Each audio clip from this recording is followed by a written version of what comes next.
we've seen how when someone sees a link in Ticker, Newsfeed or Timeline and they click on it and we open a web browser and we show you the object in that case. But how do we provide distribution to your native iOS apps? So let's show you how that works. Let's go into our applications settings again. And if we go to the basic settings, we can scroll down here and you can see that I've configured this application for an iOS app. So we've got the bundle ID, we've got an App Store ID, and then we have these new settings here.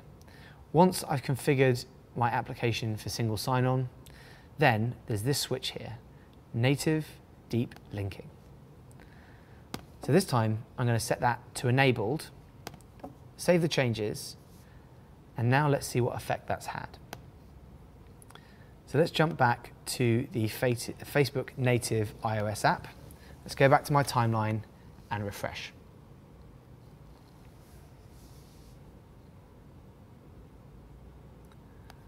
Scroll down, and again, in the activity section, Simon cooked Thai green curry on Simon's Food app. So before we switch that setting, if I clicked on that, we'd open a web view and display that URL in the web view. But now, if I click that, it's going to multitask over to my native iOS app, and it's going to pass me the canonical URL for the object. It's going to pass me my domain / recipes / Thai green curry. And that is received by the application as the URL in the URL, and it allows you to deep link to that piece of particular content within your application.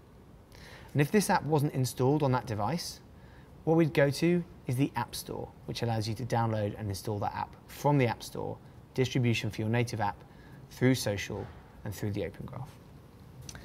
If a user has previously authorized your application, then we're going to pass to you a valid access token for the user and the time at which that token expires, and then a parameter called target_URL. And in that parameter will be the canonical URL for the object. In this case, my domain / recipes / Thai green curry.